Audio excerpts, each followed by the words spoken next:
Both down there. But it was really, and as Mr. Quill and I were talking, it's more than, when you approve these fundraisers, it's more than just about money. And you know that, and I believe the audience knows that. It's about the community. And when we do a fundraiser, it's not about, whether you're buying a bag of candy or a rat of knives or whatever it is. It's not like I need rat of knives. It's not like I need an apple pie from McDonald's. It's about contributing to the kids in Martin County. And so just the other night was just a wholesome, family-oriented, community-oriented fundraising activity, and the board would be very proud of sponsoring and approving activities like this, because it's really good for the community. It really adds identity to it and certainly respects our heritage. All right, so what Terry did?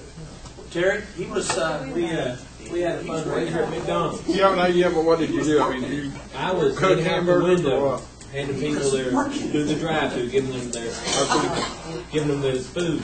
So you had all your I was staff greeting them. I had there do were all the grease teachers, stuff and all the other there were stuff. teachers, there were students there, collecting money, tipped money, selling apple pies, selling cookies. We had them behind the counter. They were making French fries. They were doing everything for 3 hours, and everybody had a great time and raised $1,300 in 3 hours. I'm going to give a big shout out to you. I have had, especially one that is just tickled to death that you're over there, Well, thank you. and that they just said you're awesome. That was their words. So shout out. All right, calm down. Salary schedules be rewritten or something. Yeah, that's because he's from Tomahawk, I tell you. He was trained. Fort Brazen right there. You're at Mr. Quill. I said you were trained well.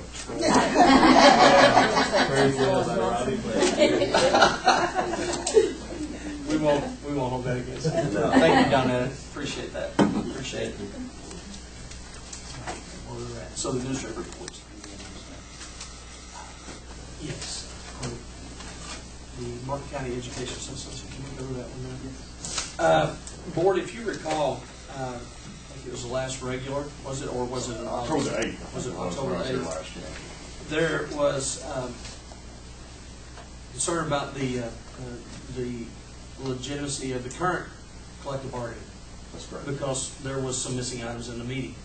That's what we were told, is that the last extension agreement that this board executed like September of 2012, it never got entered into the meeting. We discussed putting it on the agenda this time so that we could officially enter that into the meeting or into the minutes. This document was not, at the time of that discussion, this document was not in the board minutes. But you had a copy of it. Yes. And it is signed by the board and has a date and everything on it. So I would recommend the board to accept this and amend as part of the minutes, not only for tonight, but to amend the minutes on September 11, 2012. Because that's what it is.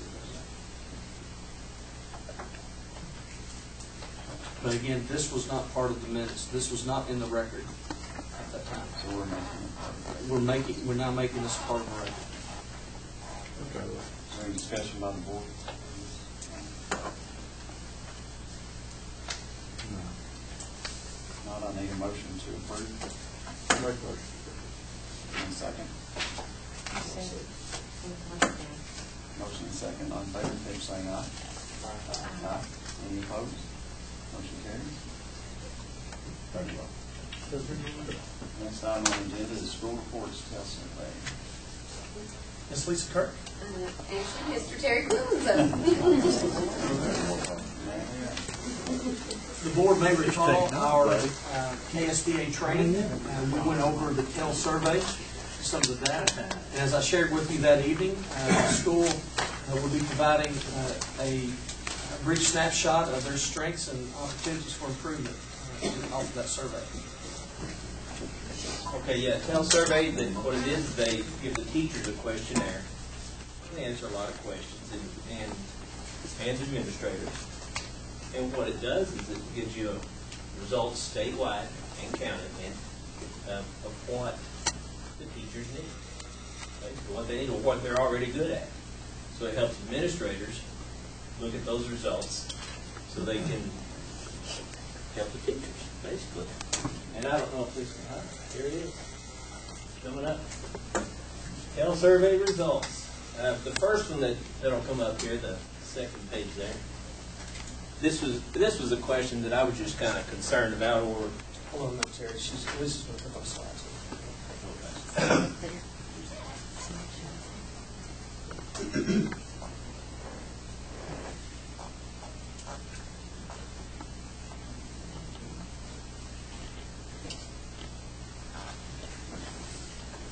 we go. Yeah, you can go on to that. This is mainly a question that I read it, it just made me think a lot about whether it's maybe the problem with, I need to do more with my teachers. Of course, this is my first year, so this would reflect on me on this. But the question is, in an average week of teaching, how many hours do you spend on school-related activities outside the regular school workday? Now, a lot of these, if you've ever been a teacher, you know there's a lot of hours. A lot of hours you put in after the day. And it says 19% of our teachers said they spent 5 hours or above per week. 19% of them. Not a high percentage, but statewide it's 51%. 51% of all teachers are spending more than 5 hours per week. So I just started thinking maybe that's something the principals need to do. Maybe we need to do more PLCs. Maybe we need to do more math meetings with my math teachers or more.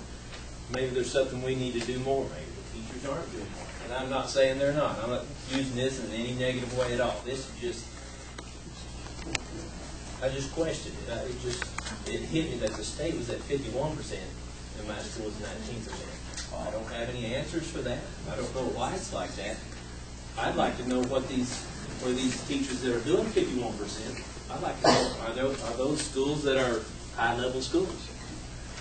Is it a direct correlation that you spend more time after school working, that you also have high scores? I don't know. I wish I knew that. I wish there was a way to find that out. I don't know if there is. That's a very good question I'd like to look at. So somehow somebody can figure that out. I don't know. But now here's one that's interesting. This was question 8 too. In which of the following areas, if any, do you need professional development to teach your students more effectively? This is important, professional development. One of those is closing the achievement gap. We have gaps. Gaps are low. Well, we don't have the black kids gap. We don't have that. That's in most of the state. But then there's the kids that get free lunch versus the kids that no one that does that. We still have that income. That's a gap. Kids that come from families that can pay, can afford things, score better, usually. We're close to 80% low income in work. So that was one of the 62% of our teachers say they need PD in that area, closing that gap. How do you close that gap? How do you reach these kids that come from low income families? How do you reach them? They need professional development. Sometimes we have professional development that doesn't do a bit of good. Doesn't do us a bit of good. Things that it's not done me. Maybe it's done someone else some good, but it didn't do me any good. We need professional development that works. The other question over there, 60% of our teachers say they need professional development in reading strategies. Everybody needs reading. If a teacher needs PD in reading strategies, we need to get someone in there to help them with strategies and how to teach these kids to read. That's highly important. That's why I put those two things on there. So we'll move on to the next one next. Question 8.3, in the past 2 years, ask the teacher this, have you had 10 clock hours or more of professional development in any of the following areas? Again, I'm hitting on this professional development. As far as differentiating instruction, you can see this yellow area right here. That's Warfield Elementary. 19% of my teachers say they've had at least 10 hours of professional development in differentiated instruction. Differentiated instruction is how you question kids to teach them. Okay, I know a lot of people don't understand what that is. If you're teaching a high-level subject, or any level subject for that matter, you don't ask your brightest kid, like if Mr. Harless was my brightest child in class, I wouldn't say, what's 2 plus 2, Roger?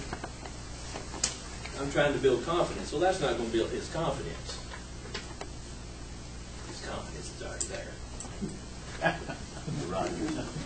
But if I have a low-level student and I'm wanting to build their confidence, I might ask them that easy question. So they're involved in class. You've got to keep kids involved in class by the way you question them. And you differentiate the questions. Okay? Maybe more rigorous. You get more rigorous and once you get to know kids. But that's important. And only 19% of the teachers at Warfield Elementary say they haven't received enough professional development in that area. And it's really important. Also, special education students with disabilities. Again, only 19% of my students, or excuse me, my teachers say that they have received enough professional development with students with disabilities. So we need more of that. And continuing the same question, here's an area a lot of people don't think about. Special education is not just low-level students, it's also the gifted and talented.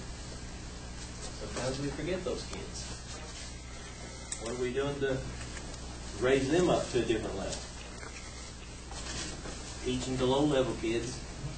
You've got a lot of high-level kids that are learning, but we're not moving them to where they need. And only 5% of my teachers say they have received, and this goes statewide, only 5% of my teachers say they've received professional development on how to help these high-level kids. I have high-level kids, students, that need to move. My kids, my own kids, I'd like to see them move up. And we have a gifted and talented program. I'm just talking about the teachers say they haven't received professional development in. And classroom management techniques. 14% of the teachers say they have received 10 clock hours or more. Now, 10 clock hours or more in the last 2 years, that's a lot.